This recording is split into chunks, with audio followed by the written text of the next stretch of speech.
Hi guys. Kumusta kayo guys? Andito na naman tayo guys sa parisan ni Diwata. Dito sa may Jokno. At maya-maya guys ay mag-order tayo guys ng pagkain. Tayo ay nagpahinga muna guys saglit. Dahil nilakad natin guys mula Muwa sa may tulay hanggang dito kay Diwata.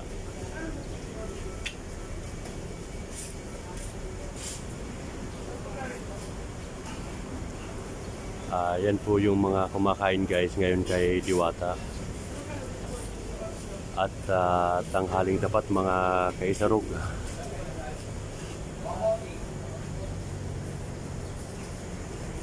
Ito po yung sitwasyon guys dito guys kay Diwata. Marami pa naman guys mga ilan-ilan na mga kumakain. May nadating, may naalis.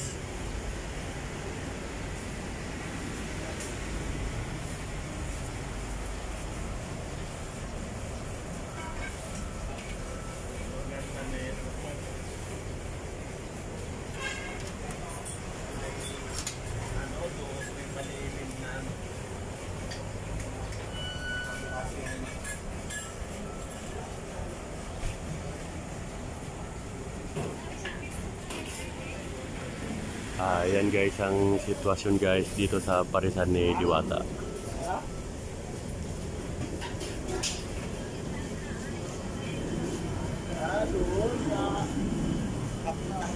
At titingnan natin guys yung mga lutong ulam ni Diwata, kung ano mga ulam ang narito.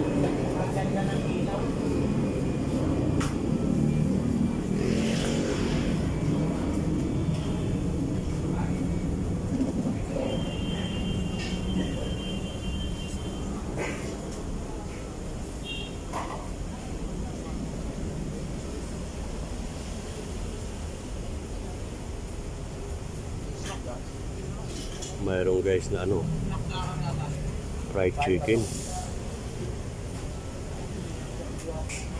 may bistik bangus, ayan.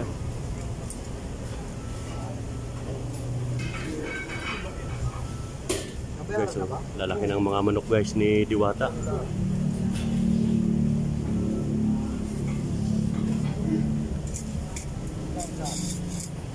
Ayan, sobrang lalaki mga kaisarog. May longganisa, mayroong dinakdakan, so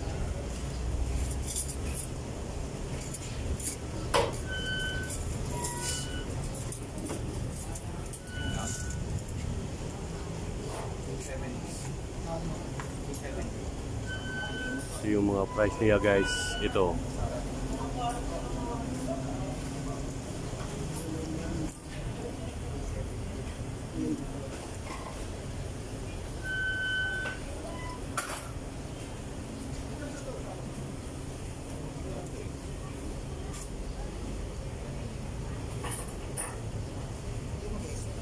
lalaki ng mga manok guys, yung hita.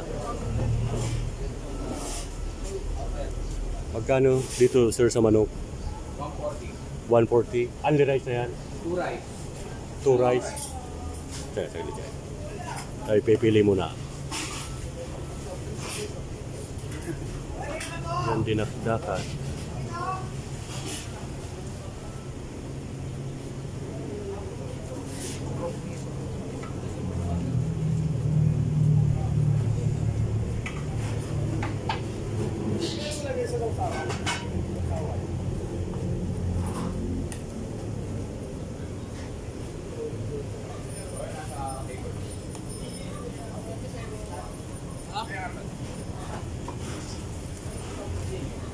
Ito yung overload nila guys ni Diwata.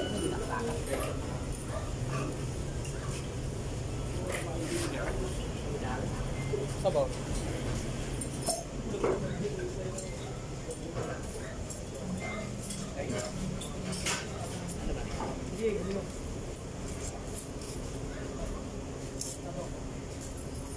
Chicken. 140. Kali rice. May drinks na yan. 2 rice. 2 rice. Kali, dalawang rice. Ano? Padalawang rice, hindi siya ano. Ano? Chicken, 2 rice lang. Ano? 1 Wala nang only rice guys si Diwata. Nawala ang only rice.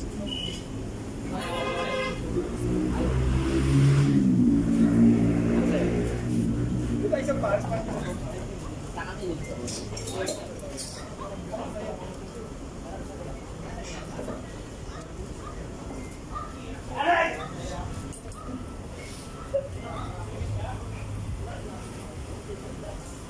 At maya-maya guys, pag-iisipan natin guys kung yung order na manok ang kukunin natin or magmamili lang tayo. Nawala na ang only rice ni Diwata. Pero kahit nawala ang only rice ni Diwata guys, ay sulit pa naman ang ibang mga ano niya, order dito na mga pagkain. May drinks pa naman, only sabaw. At saka masarap ang lutong ulam nila guys dito.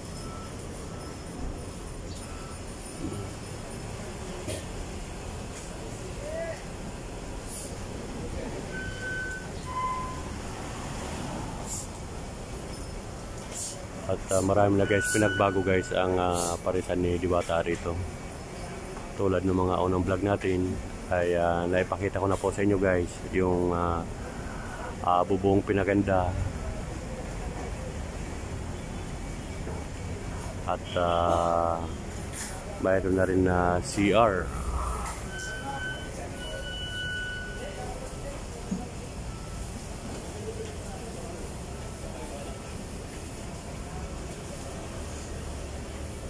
At mga bago na yung mga empleyado ni Diwata dito guys. Hindi na natin nakita yung mga babae na mga cashier na malimit nating makita dito guys. Mga lalaki yung mga cashier ni Diwata ngayon at saka yung mga empleyado.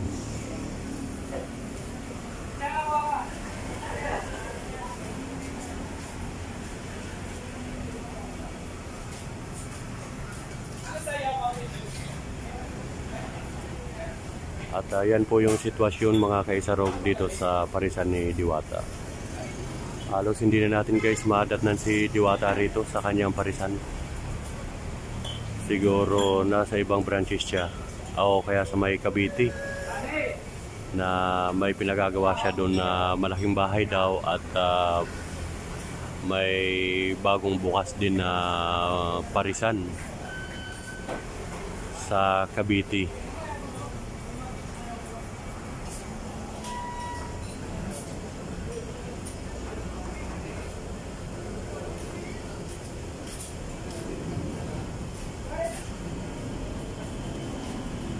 Halos pinaganda na ni Diwata guys yung parisan dito sa may Jokno.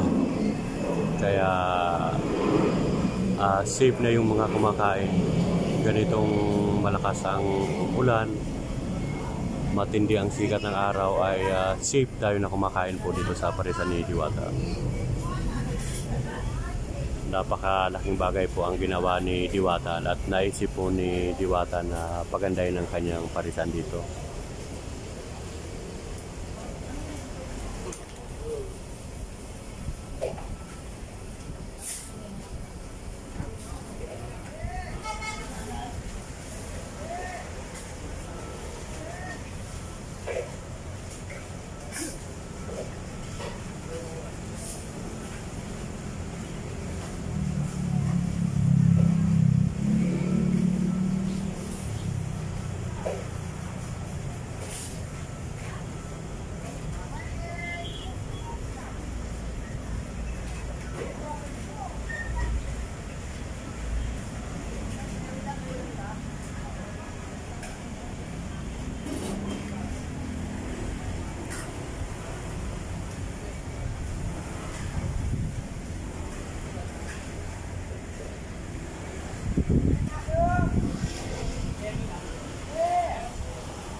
At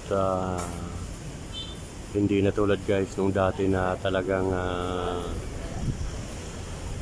pinipilahan si Diwata.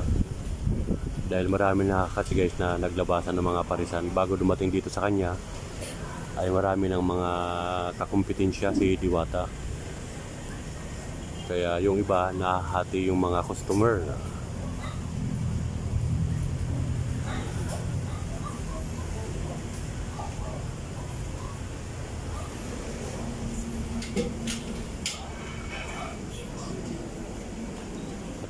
Pwede na pala guys mag-park dito sa labas, oh. Pinapayagan na uli na mag-park mga kaisaro, pero kahit dito sa labas mag-park ay may naniningil. 20-20 pa rin ang bayad, 20 pesos. At may nangunguligtan ng mga nag-a-assist na nagpapapark dito sa labas.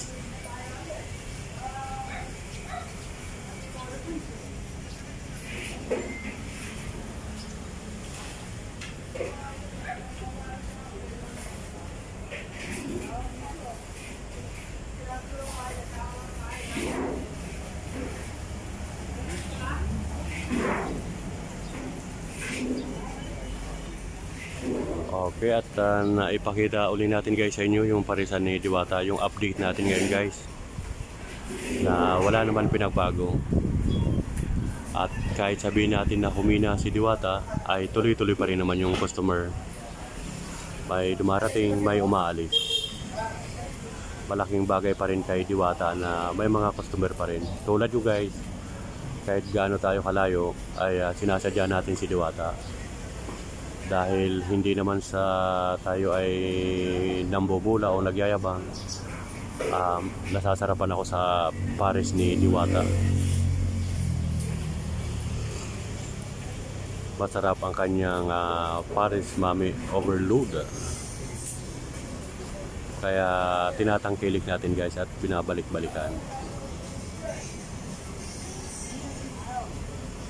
Ayan.